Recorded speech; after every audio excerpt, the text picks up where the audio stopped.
Let's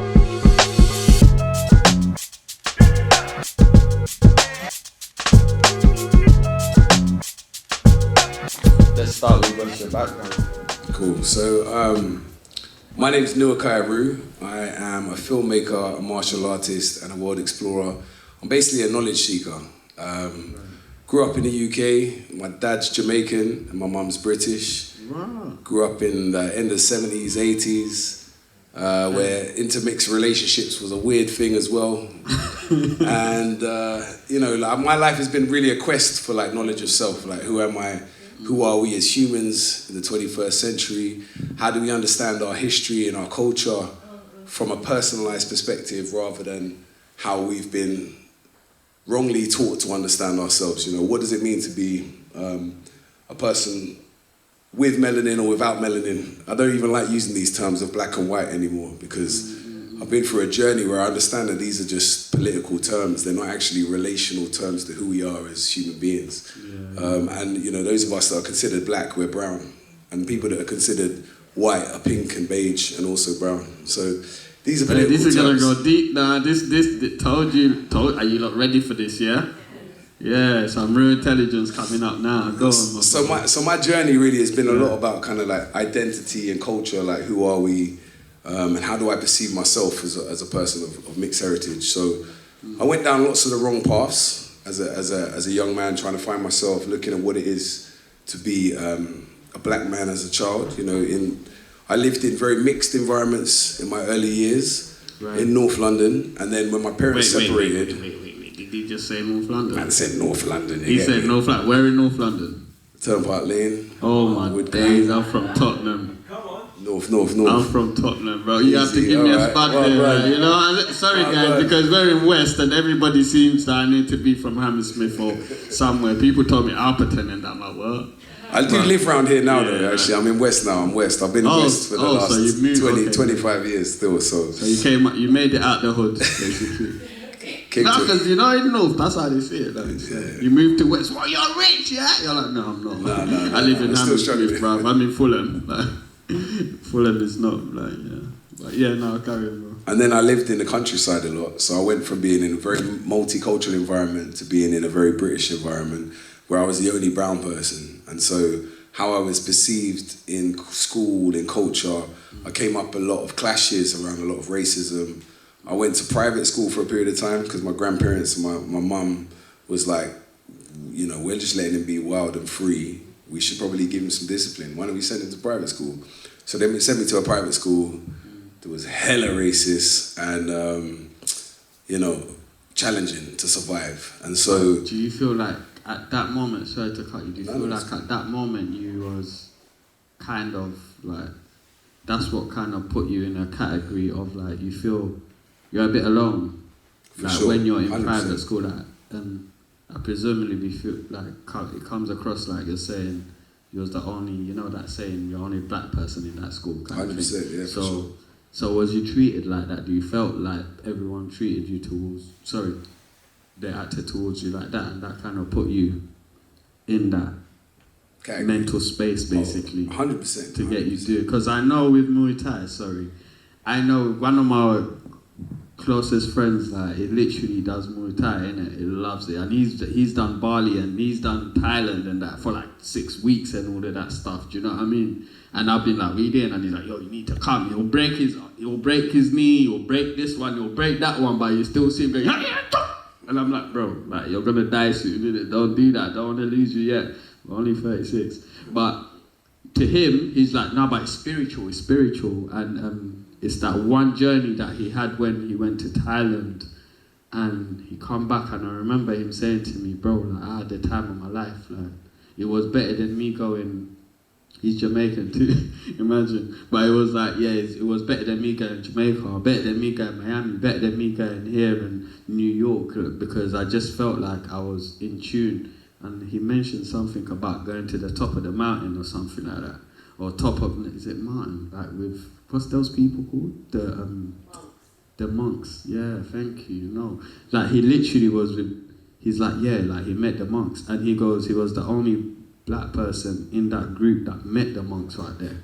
And I was like, how did that, like, how did you feel for 6 weeks, almost 2 months with these random people? So it's like, I feel like that's kind of the energy you're giving me about like when you was living in like the countryside and you was going to private school, because it's like you had to find yourself in a way, innit?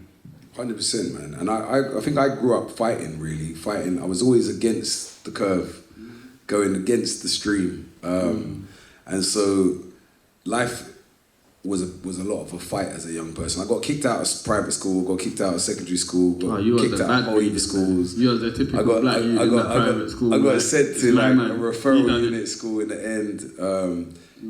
Hit the streets, spent some time trying to aspire to what all the rappers was teaching me about. You know, I was listening to, you know, your Method Man, your Red Man, your Naughty by Nature, your NWA, you know, and I was just, you know, I got caught up just following this concept of black culture that I thought was like my identity. And having a poor education in the UK, you know, the street became my education. Like, I left home at 17, was living in the streets, was in the hostel system at 17, and kind of hard, went the wrong way, but a couple elders along the way kind of was like, my youth, you need to go and learn yourself, you know. I'm like, what do you mean I need to go learn myself? Yeah, you need to go learn your culture. Yeah. I'm like, what do you mean I need to go learn my culture, man? I know myself. What does he mean, know myself? I thought I know. And then obviously I didn't really know myself. I was trying to aspire to be something that was being shown to me in iconology and films and music, but that wasn't really me in my essence, right? And as I got to more and more challenging times, because of the chaotic life I was living, I began, you know, the universe, the ancestors began giving me warning signs and began giving me teaching opportunities. And, you know, there's lots more to this story and we've only got a short period of time, but basically I began to self-study. I began to investigate myself, you know, through studying, reading. And at 16, I got into martial arts. So I started, I did martial arts as a kid, but I got into doing Muay Thai at 16. And then that became part of a guiding line in my life. You know, it helped me gain discipline, it helped me gain more coordination, helped me face my own insecurities, my strengths and weaknesses, and strengthen myself as a character. And so alongside my own journey of knowledge of self-study, I began reading a lot of books on African history, or Jamaican history, and just exploring a more melanated perspective of the world, right? That included my understanding. And so for the last 20 plus years, I've been making films about African history and African culture, reflecting on looking at the world of who we are as human beings from a more broader perspective, to put things into context that eradicates the colonial perspective that we've all been raised in, right? A very whitewashed perspective. There's a very small perspective around being human. And I'm really interested in, like, what is the human story that embraces African history, Native American history, Asian history, East Asian history, Aborigine history, European history, that gives us a clearer understanding of global identity, right? And that became my sort of journey and quest. So I made a lot of films on African history. I'm not here to talk about that today, even though that's what I was about to come even to though right I am, now, but I just because I was just letting you get through with it, but I was gonna ask you about. I was gonna lead to this basically because, like, you're author now. Yeah, so I am. But basically, the reason I mentioned the film stuff I've done first, because as a filmmaker, my passion was research. I loved kind of like discovering this amazing tapestry of world history that was hidden. You know, so much indigenous wisdom, African history has been hidden for generations. So the more I found, the more I discovered, the more it excited me. And so I spent a long time doing research. So every film I made, I would always create a massive archive of research.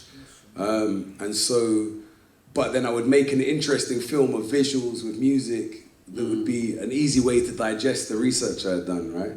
And so I've always been writing, I've always been a storyteller. And, you know, the last couple years, during lockdown, I started working on a book that was called The Warrior in the Garden, that looked at my sort of personal philosophy around martial arts, personal development and consciousness. You know, like, who are we as spiritual, physical beings? And how do we master ourselves in this world that is multidimensional? And so I spent 4 years writing a book and then trying to get that connected to a publisher or a writing agent, I was getting tumbleweed. Yeah, So then I wrote 2 smaller books that, I was researching how to kind of go about it. So I wrote 2 small books that I was gonna aim to use as funnels to lead back to my bigger book. So I wrote 2 small books. My first book is called Achieving Success. That's a small book. Yeah, man. It's How many pages? Oh, man. That's a lot of pages. No, man. It's a small book. This one's small. Like, it's a little read. Right? It's about 90 pages. This one, right? Yeah, and this one is like 5 steps to create a meaningful career and a rewarding life. And this was really about kind of how are you living with meaning and purpose? Like, what are you doing that's helping you to connect to yourself? What is your loves? What's your passions? And then how to monetize that.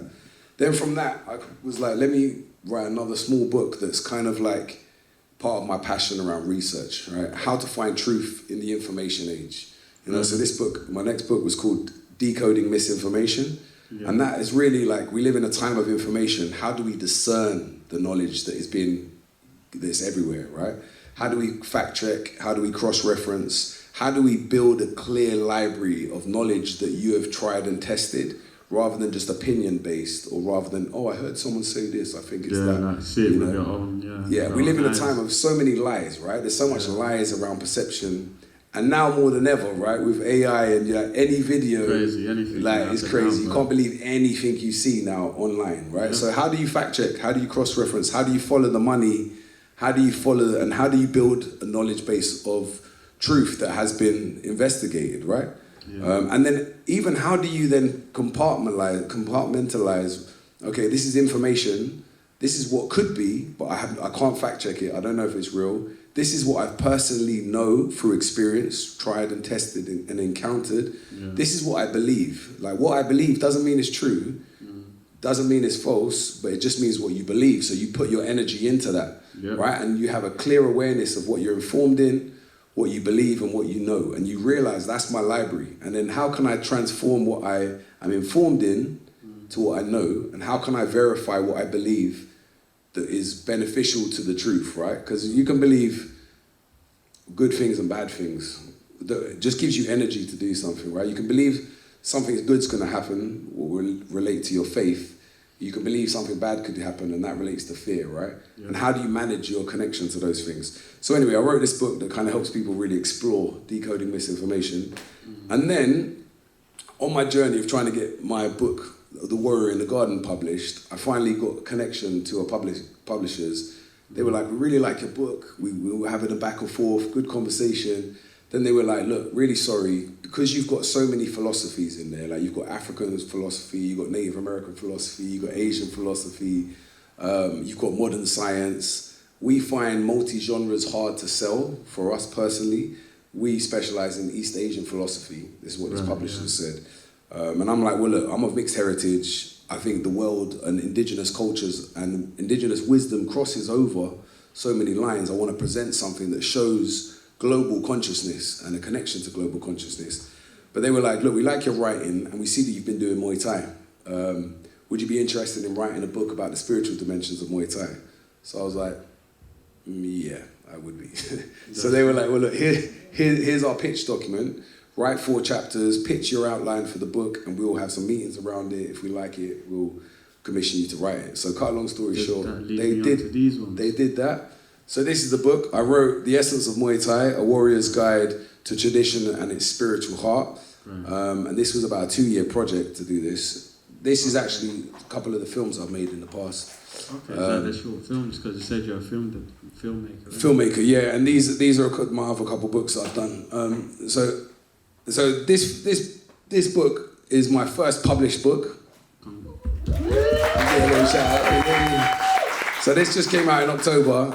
This is crazy, because obviously as an independent filmmaker, especially making films on African history and culture and anti-colonial thought, you can imagine I've been really backed by the mainstream. Yeah. No, not at all. Hundreds of millions. Yeah, so like for me, I got introduced as the Muay Thai guy, and I'm like, I am the Muay Thai guy. I've been doing Muay Thai for 30 years now, right? This year is my 30th year doing Muay Thai. Well done.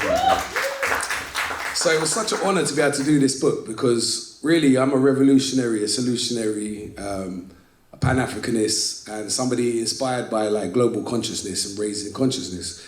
But martial arts has been like a real guiding pillar in my life around discipline, self-awareness, strength of character, facing my shadows, stepping into the unknown, and then, you know, standing up as a pillar in my family, in my community, and helping others. And I've been a teacher. I teach Muay Thai. I run a school just around the corner, actually. It's called Lionheart Muay Thai. It's based in Shepherd's Bush. And so for me, teaching other people how to build greater levels of courage, skills, practical self-defense, and understanding themselves both internally and externally is a great passion of mine. And that's gone hand in hand with my journey as a filmmaker, an adventurer, and activist. And so this book looks at the history and author, yeah, thank you. And this looks at the history of Muay Thai in Thailand. It looks at the emergence of the martial art in Thailand and how it's so interwoven into their spirituality. What's a mixture of the animistic culture. Animistic is like a expression of where everything is spiritual. You know, the trees have spirit, the plants. Like we live in an interconnected spiritual reality. And that culture comes from the original populations of Southeast Asia which were called the Negritos, you know. So like the people that originally came from Africa, the first populations to spread into Asia, that are still there. There are still dark-skinned, melanated populations in Thailand who are the original people that were settled there.